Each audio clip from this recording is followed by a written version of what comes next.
pada tataran penerapan, ya. Termasuk nanti adalah misalnya pembuatan modul atau RPP yang tadi menggunakan kurikulum dengan pendekatan terpenuhi. Baik Ibu Bapak, saya mulai dari judulnya adalah pembebasan hasil pelatihan saya di BPG, ya. Dan sebetulnya hari ini juga saya disuruh ke sana untuk tanda tangan kontrak, ya, karena memang berbiaya untuk berempat ini hampir 10 juta. Ya. Tapi itu yang nanggung adalah negara menggunakan dana pos. Ya. Jadi pemerintah pintar juga, artinya Pak, pemerintah tidak perlu menggunakan anggaran, cukup membuat kebijakan saja anggaran yang ada di sekolah supaya digunakan. Ya. Baik, kan saya mulai dari ini, ya, pola pikir bertumbuh dan pola pikir tetap. Ya. Jadi kita ini ada yang pola pikir bertumbuh, ada yang pola pikir tetap. Manusia itu ada yang pola pikir bertumbuh, pola pikir tetap. Diharapkan nanti juga peserta didik seperti itu. Ya. Diharapkan tentunya yang pola pikir bertumbuh. Ya. Istilahnya kalau pola pikir bertumbuh berarti orang itu adalah orang yang punya optimisme. Ya. Kalau pola pikir tetap berarti orang yang punya pesimisme. Ya. Nah, apa itu pola pikir? Pola pikir adalah segalanya, ya. Mindset is everything. Ya.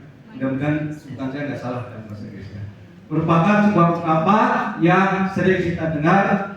Hal ini tidaklah berlebihan sebab pola pikir akan mendikte apa yang akan kita lakukan. Tiap hari kita tentunya kita tanamkan kepada diri kita sebelum kita menanamkan kepada anak didik kita adalah kita tanamkan pola pikir yang positif. Bagaimana kita selalu berpikir positif. Ya. Nah, tadi ada dua pola pikir, ya. Pola pikir tumbuh, ya, adalah suatu cara berpikir yang percaya bahwa kemampuan dan kecerdasan seorang dapat dikembangkan dan ditingkatkan melalui usaha, pembelajaran dan pengalaman. Ya. Kita pun demikian, ya, kita pun demikian. Jangan kita kemudian ya udahlah, ini saya seperti ini apa adanya. Ya. Jadi kita walaupun mohon maaf di usia-usia seperti ini artinya selalu harus punya pemikiran yang optimis bahwa misalnya sekarang ini pembelajaran kaitannya dengan teknologi digital, ya kita berusaha juga untuk supaya bisa menyesuaikan. Ya. Jangan sampai kemudian istilahnya pasrah, udahlah saya seperti ini aja udah. Ya. Ini terkait dengan pola pikir tumbuh. Nanti pun di kelas diharapkan seperti itu. Ya. Setiap hari menanamkan kepada anak-anak kita bahwa sesungguhnya kita jangan bicara masalah bahwa itu sudah takdir, itu nasib kita jangan, ya, karena sesungguhnya nasib itu bisa dirubah. Itu yang harus ditanamkan kepada siswa, ya, kepada siswa. Ya. Sama kan, semuanya dikasih pisau, ya sama. Ya. Tapi ada yang mungkin pisaunya setiap hari diasah, ada yang tidak diasah, ya kan? Tentunya yang selalu diasah pisau menjadi tajam. Ya. Orang dengan pola pikir tumbuh cenderung pertama adalah kemampuan dapat dikembangkan. Ya, kemampuan dan kecerdasan seorang dapat dikembangkan dan ditingkatkan melalui usaha dan pembelajaran. Ya. Kemudian kesalahan adalah kesempatan belajar. Kesalahan dan kegagalan dianggap sebagai kesempatan untuk belajar dan meningkatkan kemampuan. Tantangan diterima dengan positif, ya. Tantangan dan kesulitan diterima dengan positif sebagai kesempatan untuk tumbuh dan berkembang. Umpan balik dihargai, umpan balik dan kritik dihargai sebagai kesempatan untuk belajar dan meningkatkan kemampuan. Itu terkait dengan bagaimana pola pikir tumbuh yang harus ditanamkan. Tapi sungguhnya kalau kepada anak didik kita, ya, bagaimana dengan menggunakan bahasa-bahasa yang sederhana kita menyampaikan bahwa anak-anakku, kita semuanya, bahwa kita sungguhnya nasib kita itu bisa dirubah. Kamu misalnya kemarin masuk ke sekolah mungkin dengan jalur yang berbeda-beda, ada jalur zonasi, ada jam berapa, tapi semuanya punya kesempatan yang sama untuk bisa berprestasi selama kita berusaha. Itu diantaranya contoh misalnya yang perlu ditanamkan kepada peserta didik. Tentunya memang seperti biasa setiap ganti kekuasaan, ya, dalam bahasa politiknya ganti rezim, ya kan? Ya, tentunya masing-masing kemudian punya kebijakan. Ya. Tapi apapun kebijakan, karena kita memang di ujung tombak, ya kan, kita ini sebagai ujung tombak, ya kita tentunya harus melaksanakan apa yang menjadi kebijakannya. Ya. Sekarang kebijakannya adalah namanya kurikulum dengan bukan kurikulum merdeka, ya, kurikulum dengan pendekatan demokratik. Jadi merdekanya supaya tidak disebutkan, ya. Dan memang permen ini juga sudah turun memang, ya, sudah turun. Jadi karena konotasinya kalau merdeka seolah sepertinya bebas yang gak jelas, ya. Sehingga kemudian kata merdekanya dilanggar, sehingga kurikulum dengan pendekatan pembelajaran mendalam. Latar belakangnya adalah karena perubahan masa depan sulit diprediksi, ya, karena kita memang dunia selalu berubah-ubah, ya, dengan perkembangan teknologi, ya. Saya dulu ingat sekali teman saya diterima di PT Pos, ya kan, PT Pos. Waktu itu PT Pos sedang jaya-jayanya, ya, jaya-jayanya. Ternyata dalam perkembangannya sekarang PT Pos contohnya seperti itu, ya. Contohnya perubahan, ya. Bahkan yang tadi juga saya sampaikan, katanya nanti 10 tahun ke depan guru bisa digantikan, ya kan, oleh AI, ya.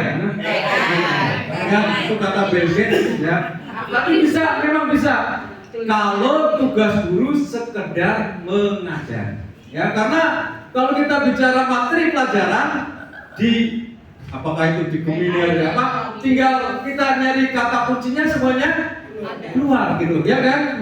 Jadi kalau kita bicara mengajar, memang materi-materi sekarang sudah ada. Tapi kita kan bukan sekedar mengajar, kita juga mendidik, membimbing. Nah itulah barangkali tugas-tugas itu yang harus kita kedepankan, sehingga kita tidak akan diganti oleh teknologi, ya, gitu, ya. Yang kedua, permasalahan untuk pendidikan. Nah, kalau bicara yang nomor 2 ini, orang katanya kita nih kalau ukuran PISA itu saya PISA itu maksudnya apa sih, ya?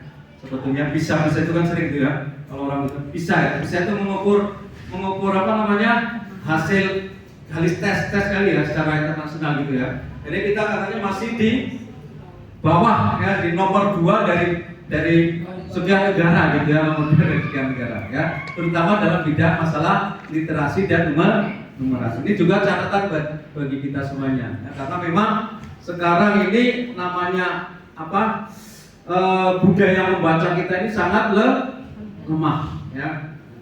Kalau di Jepang katanya kalau orang naik kereta itu sambil membaca, ya, kalau kita naik kereta sambil main HP ngobrol. Kalau main HP masih lumayan, ya kan, biasanya main HP baca, ya, tapi kadang-kadang sambil ngobrol, ya kan, sehingga ada namanya angker, anak kereta, ya.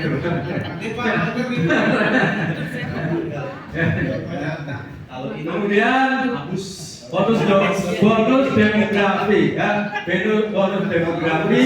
Artinya apa sih bonus demografi? Artinya adalah bahwa pada tahun ini, katanya tahun 2023 ini, 2035, usia produktif itu lebih banyak dari yang bukan usia produktif, ya. Maksudnya gini, usia produktif itu kan anak lulus kuliah sampai di usia 45 atau 50, ya kan? Itu komposisinya lebih besar, sehingga artinya di situ untuk mencari kerja dan seterusnya itu berarti tantangannya berat, karena memang di situ usia produktif, ya. kemarin aja saya sedih juga tuh membaca di Garut ya, ada sebuah toko yang membuka lapangan pekerjaan, menerimanya hanya 80 orang, tapi ternyata yang daftar ribuan ya, hanya untuk penjaga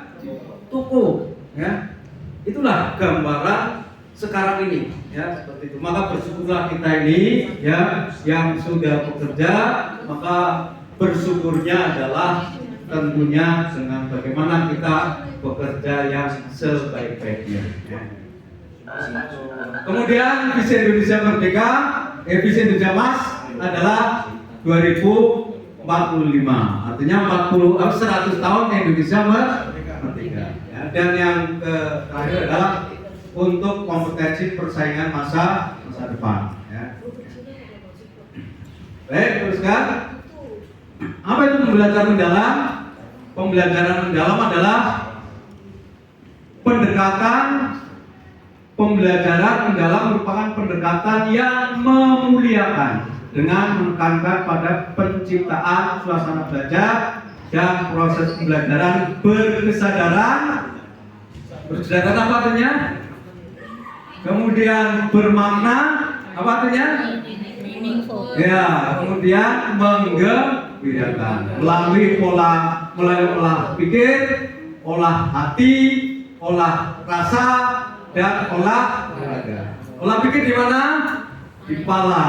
Olah hati di dada ya. Olah rasa juga di dada juga ya. Dan olahraga tentunya dengan gerak, ya kan gerak. Ya itulah ya. Olah pikir, olah hati, olahraga, dan olah rasa. Ya maka juga sekarang ada namanya 7 kebiasaan anak Indonesia hebat. Itu juga yang harus ditekankan kepada anak-anak kita untuk melaksanakan itu. Ya itu bagian dari olah-olah ini, ya kan? Dan itu juga memang harus berkolaborasi dengan orang tua. Ya karena di sana orang tua punya tugas, misalnya bagaimana orang tua membangunkan anaknya lebih awal, juga bagaimana orang tua menyuruh putra putrinya supaya tidur lebih cepat. Itu mohon untuk juga ditekankan karena ini bagian dari program kementerian kita, yaitu 7 kebiasaan anak Indonesia. Kemudian ini pembelajaran mendalam yang dimaksud dengan memuliakan adalah dalam penerapan pembelajaran mendalam, semua pihak yang terlibat saling menghargai dan menghormati dengan mempertimbangkan potensi, martabat, dan nilai-nilai kemanusiaan. Ya. Pembelajaran mendalam itu memanfaatkan digital kira-kira gimana? Pembelajarannya gimana? Pemanfaatan digital itu kita memanfaatkan handphone dengan sesuai dengan materi yang ada. Misalnya materi prakarya nih Pak. Ya. Kita gunakan YouTube misalnya, bagaimana mereka melakukan suatu hasil karya yang menarik, yang awalnya mereka tuh nggak ngerti ini loh bagus ya. Ya kemudian kalau lingkungan pembelajaran coba Bu Ayu coba lingkungan pembelajaran. Lingkungan pembelajaran kita harusnya bersih, terus menyenangkan agar tadi Pak bermakna. Jadi anak-anak punya melekat di hati. Oh ini guru saya pelajaran ini menyenangkan sekali, nggak marah, nggak galak atau pokoknya menjadi favorit gitu. Ya kalau lingkungan ya pertama misalnya bagaimana sekolah kita ini bersih. Ya, tapi lingkungan ini bisa saja bukan hanya lingkungan fisik, ya kan? Tapi juga bisa lingkungan non fisik. Lingkungan non fisik itu tadi menciptakan bagaimana situasi kenyamanan kondusif, belajar. ya, kondusif di tempat kita melaksanakan tugas ini. Ya. Kalau permasalahan pasti setiap permasalahan pasti ada, ya dimanapun permasalahan. Tapi bagaimana kemudian secepat mungkin kita menyelesaikan permasalahan itu. Ya. Kemudian praktek pedagogis ini, coba kira-kira Bu Nova ini apa maksudnya ini? Pedagogis guru berkualitas. Jadi seorang guru mengajar tidak hanya materi saja yang dia pahami, tetapi secara umum mendidik atau apa namanya mendidik dan mempelajari anak seperti apa itu pedagogisnya. Ya, intinya bagaimana di situ kan punya peran mengajar dan mendidik ya. Kalau mengajar itu kan kaitannya dengan pengembangan materinya, kalau mendidik adalah terkait dengan bagaimana mendidik anaknya. Di situ kita misalnya ada kan teori-teori tentang pendidikan itu kan pendekatan-pendekatannya gitu kan itu ya. Satu lagi biar kebagian semua nih. Kemitraan pembelajaran. Maksudnya apa tuh Bapak Amjad? Ya, mitra pelajaran. Maksudnya ya renangan Pak.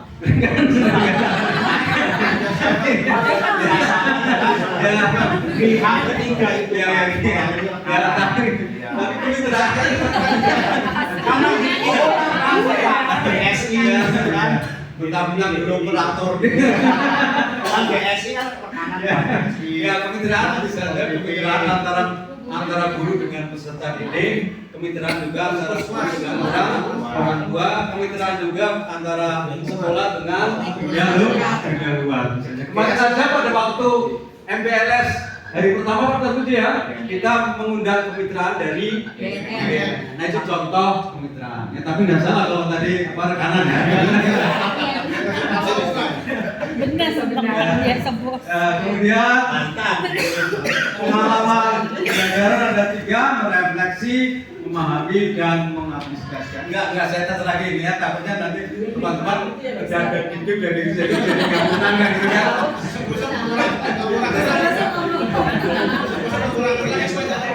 Nah, kemudian rangka pembelajaran itu ada 4. Tadi salah saya. Ya. Kalau prinsip tadi ada 3 ya.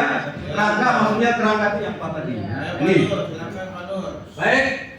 Nah, ini terkait dengan regulasi baru di bidang pendidikan yang tadi mendukung penerapan daripada kurikulum dengan pendekatan terpening. Ya. Yang pertama nih, Permendikdasmen. Ya. Singkatannya apa sih Permendikdasmen?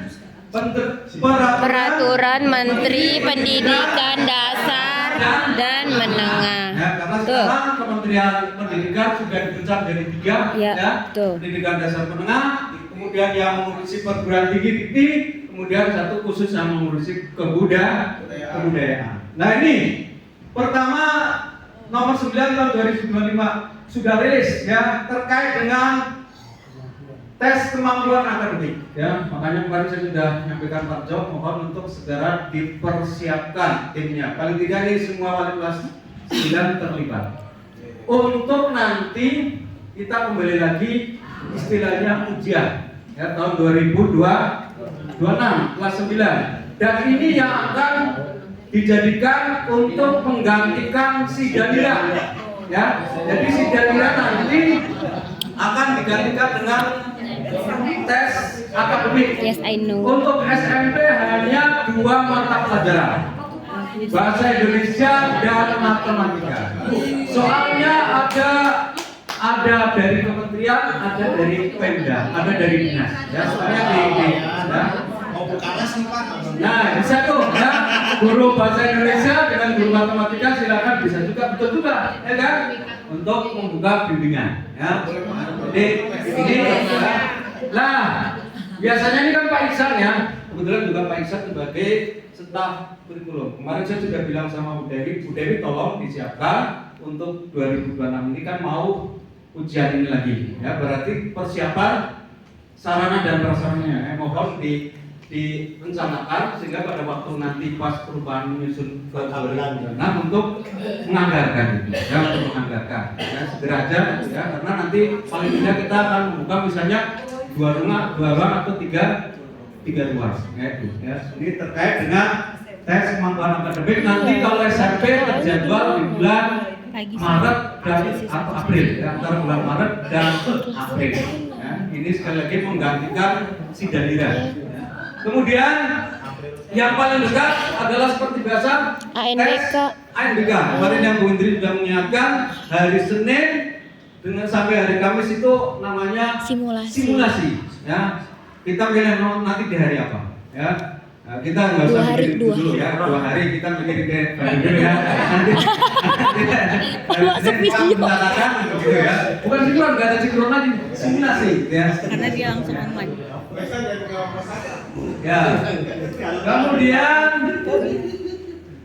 Permendikbud nomor 10 yang tadi sudah kita singgung, yang ada 8 Lulusan, profil lulusan. ya, dalam lulusan. Betul ya.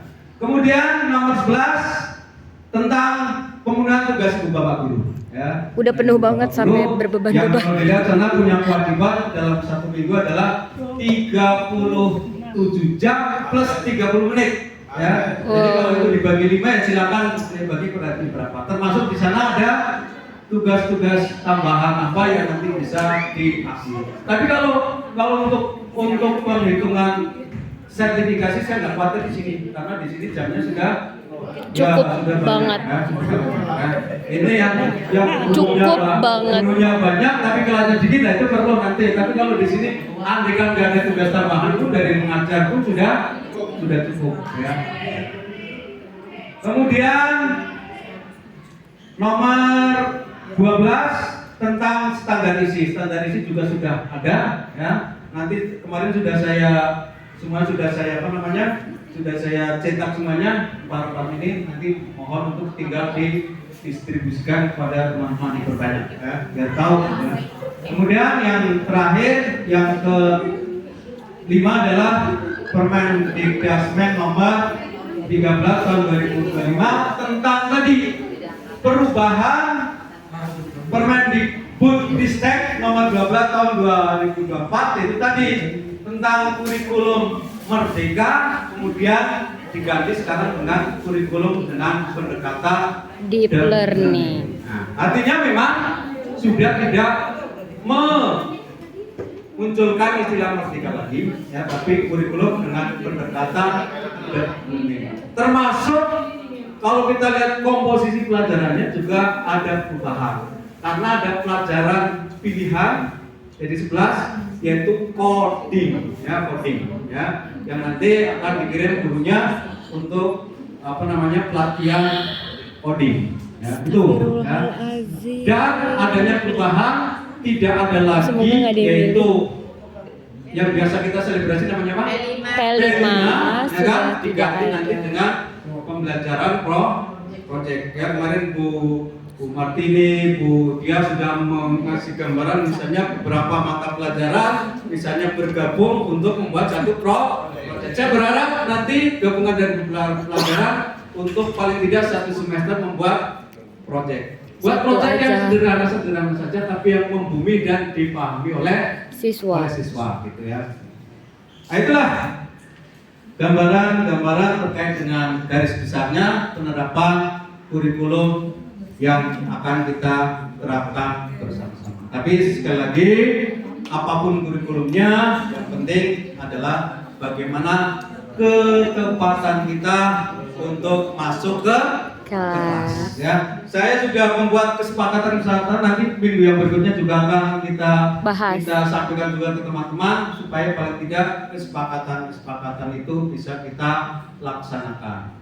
Tahun kemarin tahun sekarang harus lebih baik dari tahun kemarin. Ya, saya masih ingat sekali apa yang waktu itu disampaikan oleh Pak Robi terkait dengan penilaian di luar sana terhadap 31 ya. Itu tentunya menjadi umpan balik bagi kita untuk bagaimana kita memperbaiki di 31. Saya mohon sekali dari mulai kesiswaan saja, tolong mulai hari Senin betul-betul diterapkan bagaimana misalnya mengatur siswa supaya nanti keterlambatannya tidak seperti tahun-tahun sebelumnya.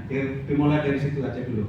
Tolong misalnya maksimal misalnya ya 5 menit gitu ya, maksimal keterlambatan 5 menit. Tolong berproses ya. Tentunya bukan hanya Pak Tarmubi saja tapi tim kesiswaan. Yang mohon untuk itu dulu dicoba dulu. Kalau selama ini kan banyak sekali anak yang masih terlambat. Nah, tapi anak-anaknya kita tuntut terlambat, ibu bapak juga jangan terlambat. Insya Allah. Masuk masuk kelas gitu ya. Sehingga kan katanya gini, guru lari gimana ya?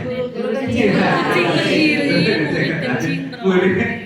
kencing berdiri, murid Kencing berlari. Itu zaman dulu ya. Tapi sebenarnya kan maksudnya kalau guru itu harus memberikan contoh ya, karena bagaimanapun kita pertanggungjawabannya bukan sekedar dengan orang tua, bukan sekedar dengan pemerintah, tapi kita bertanggung kepada yang maha kuasa ya. Kemarin saya misalnya itu